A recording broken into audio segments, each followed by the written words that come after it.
우리 고장 역사문화 탐방 경남 어디까지 가봤니? 오늘 제가 찾아온 곳은요. 바로 제 뒤에 이 솜 모양의 바위 보이십니까? 솥바위가 있는 의령입니다. 의령하면 경남에서 인구가 가장 적은 고장이지만 그럼에도 불구하고 이름난 인물들을 많이 배출한 고장인데요. 이곳에서는 과연 어떤 역사와 문화 이야기를 들어볼 수 있는지 기대감을 가지고 지금 바로 출발합니다. 출발!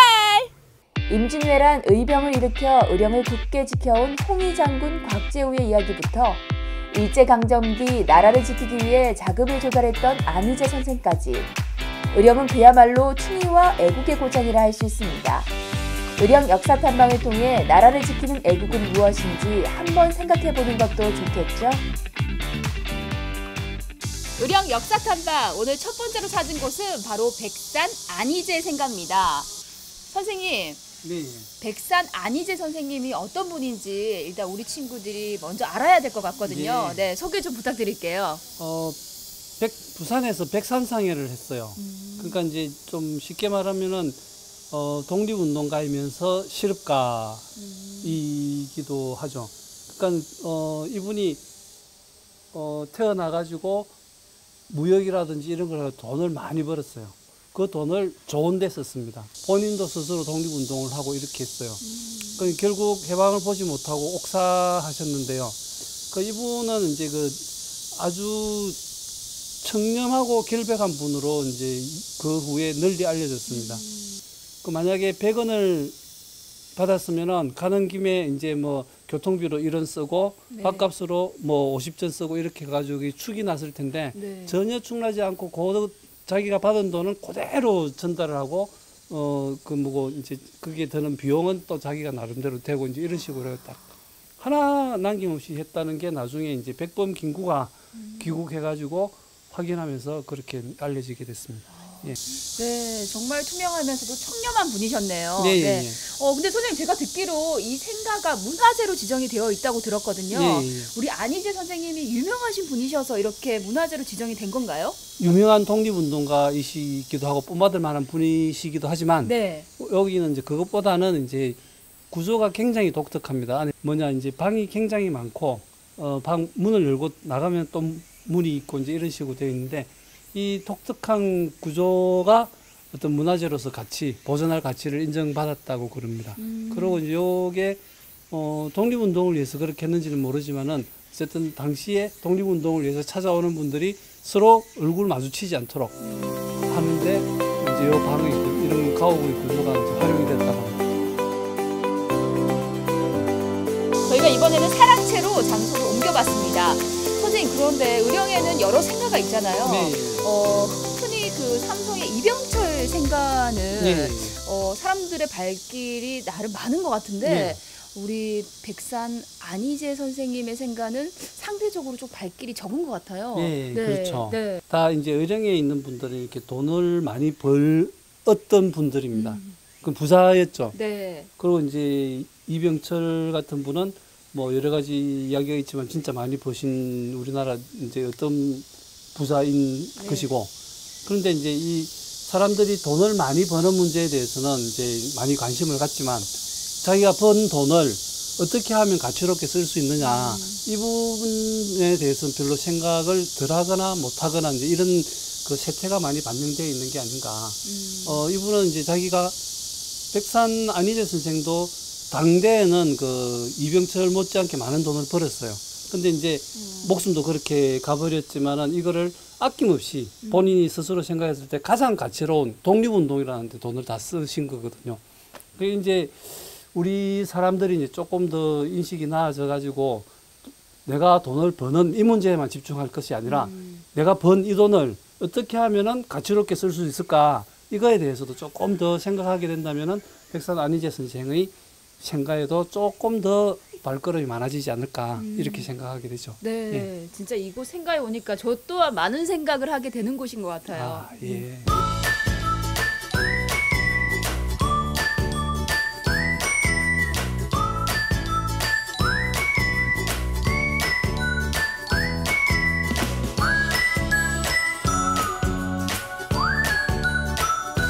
자, 이번에는 저희가요 곽재우 장군의 생가로 발걸음을 옮겨봤습니다. 의령하면 곽재우 장군의 이야기를 빼놓을 수 없는데요, 선생님. 예.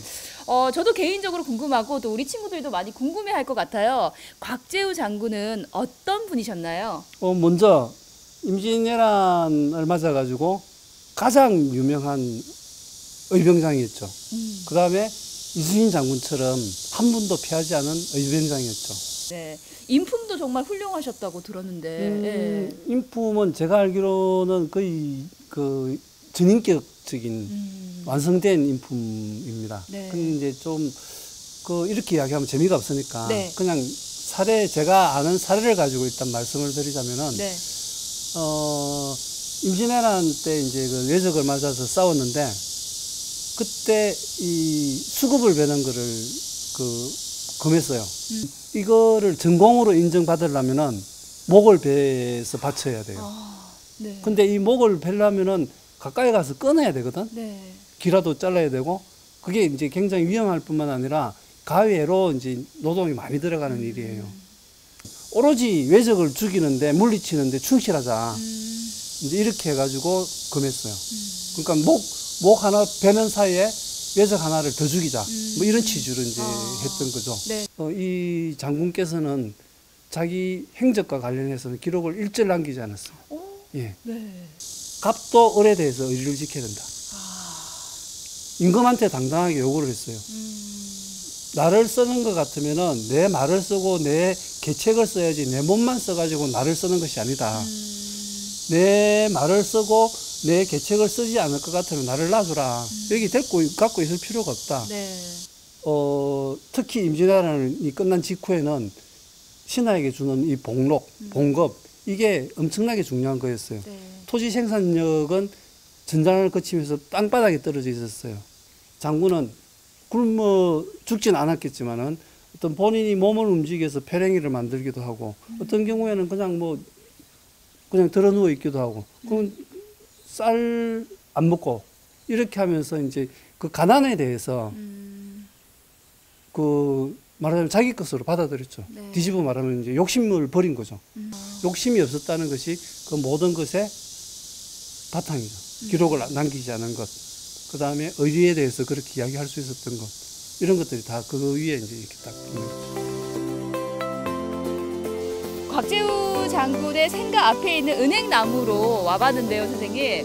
저희가 뭐 서원이나 사찰에서 은행나무를 제법 봤거든요. 예, 예. 이렇게 큰 은행나무는 저도 보니까는 색다른데 예. 이 은행나무가 또 다른 나무와 그 차별점이 있을 것 같아요. 그 이 자리에 서 있다는 것 자체가 어쩌면 다른 거하고 구분되는 건데, 물론 이제 여기에서 나는 그 은행이 엄청나게 많이 열리기 때문에 이걸 가지고 여기 이제 동제를 지내는 비용으로 쓴다든지 이런 이제 굉장히 독특한 점도 있습니다. 네. 하지만 그것보다는 이제 이게 곽재우 장군보다 나이가 많아요. 연세가 높으십니다. 그 뒤집어서 말하자면은 곽재우 장군 태어났을 때 모습, 네. 그 아장아장 끌어다닐 때 모습. 그러고 만약에 이제 거기 기록에 나오는 것처럼 병서를 공부했다든지 활 쏘고 말 타고 그런 것들을 했다든지 책을 읽었다든지 하는 것들을 다 지켜보고 자기로 새겨 쓸 어떤 그런 나무라는 거고, 그 이후에 여기에 이제 이제 출사하고 나서는 이제 자주 오지는 못한 걸로 기록이 되어 있어요. 대부분 창녕에 망우성에서 이제 이렇게 했는데, 그래도 올 때마다 이제 그랬던 것들을 이제 이 나무는 좀 의인화한다면 기억하고 있을 것이고, 네. 그다음에 장군이 지금 떠나가고 나서도 지금 이 자리에 남아가지고 곽재우 장군에 대한 기억을 많은 사람들한테 소환해주고 환기시켜주는 그런 역할을 하고 있다는 게 남다르다고 이야기할 수 있겠죠. 예, 제가 퀴즈를 하나 내겠습니다. 네. 예, 아까 제가 그 장군의 생가 앞에서 엄청 큰 은행나무를 봤습니다. 네. 여기는 이렇게 이제 느티나무가 하나 있어요. 네. 어느 두 나무 중에 어느 나무가 더 연세가 높으신 나무님이실까요? 어떤 나무가 더 나이가 많을까요? 라는 네. 질문이시죠? 네. 원래 선생님, 네. 중요한 그 분들은 거의 마지막에 이렇게 주인공처럼 소개하는 경우가 있더라고요. 네, 맞습니다. 혹시 이 뒤에 있는 나무가 은행나무보다 더 나이가 많지 않을까요? 아, 맞습니다. 맞나요? 예, 정답입니다. 네. 저 나무는 600년, 이 나무는 한 650년, 뭐 이런 정도로 짐작이 되는데, 이 나무가 지금 요렇게 굽어 있어요. 네. 기역자, 니은자 이렇게 되어 있는 것처럼. 이 나무는 그 느티나무가 아니라 느티나무지만 이름이 있어요.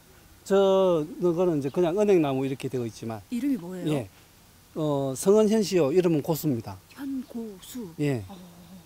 어떤 의미예요? 현은 매단다. 현수막 네. 이럴 때 그처럼 현. 네. 그다음에 고, 북, 부. 수, 나무. 이렇게 북을 매달았던 나무. 아, 북을 매달았다고요, 예. 선생님? 예. 오. 저렇게 휘어져 있잖아요. 네, 네, 그래서 네, 아마 네. 북을 매달기 더 좋았던 것 같은데 네. 저기다가 곽재우 장군이 의병을 모집하고 북을 치면서 말하자면 훈련하는 북, 모의자는 북, 해상하는 북 뭐 이런 것들을 하면서 이제 했겠죠. 여기가 곽재우 의병부대의 본진이 있었던 자리입니다. 아, 정말 중요한 나무네요. 예, 그렇습니다.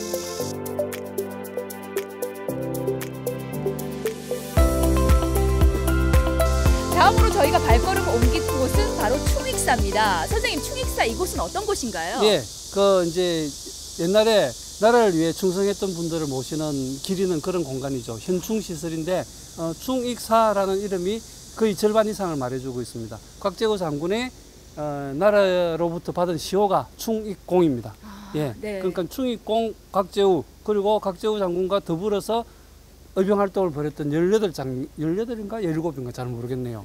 그 장령을 네. 같이 모셔놓은 공간입니다. 아, 예. 그러면 선생님 어떻게 오늘은 충익사에 가서 우리 곽재우 장군과 그 인물에 대한 공부를 좀 더 하는 건가요?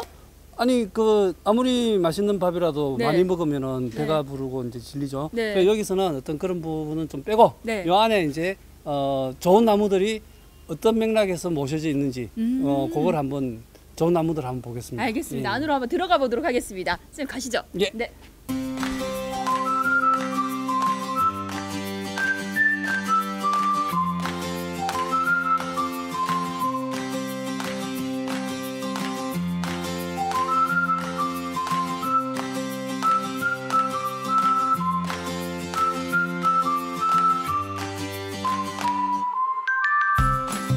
충익사 안에 많은 나무들 가운데서도 선생님께서 이 나무 앞에 예.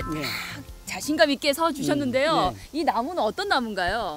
조금 말하자면 대표 선수입니다. 네. 이 충익사에 있는 아름답고 멋진 여러 나무들이 있지만은 이게 그 중에서 가장 아름답고 멋지고 오래되고 또 어령군에서도 자랑하는 그런 나무입니다. 네. 모가나무 500살 넘었다고 그러는데 와. 어령군에서 자랑하기로는 의병을 닮은 씩씩한 기상 이렇게 이야기를 하고 있습니다. 네네네. 예.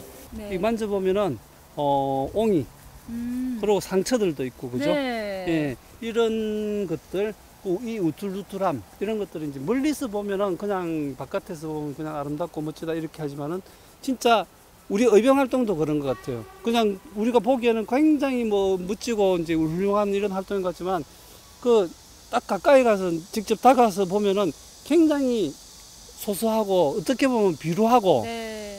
조그만 전투에 이제 울고 웃고 그리고 이제 한 방에 이제 훈련이 안 된 군사다 보니까 어떤 한 방에 놀라가지고 다 깨져버리고 뭐 그러다가 이제 이기기도 하고 지기도 하고 그러면 지키고 이제 이런 것들이 이제 그 많이 닮아 있는 것 같아요. 자세히 보면은 네. 의병 활동 굉장히 찌질합니다.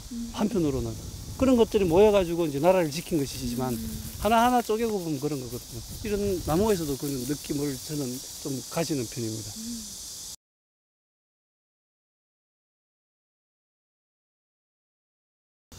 의령 역사 탐방의 마지막 목적지는요, 바로 정암진이 내려다 보이는 정암루입니다. 선생님, 예, 예. 이곳에 올라서니까 그 홍희 장군, 곽재우 장군의 그때 당시의 모습이 떠오르는 예, 예. 것 같은데요. 예, 예. 근데 왜 곽재우 장군을 홍희 장군이라는지 우리 친구들 많이 궁금해할 것 같거든요. 예, 예. 네, 소개 좀 부탁드릴게요. 저쪽에 동상도 있는데요.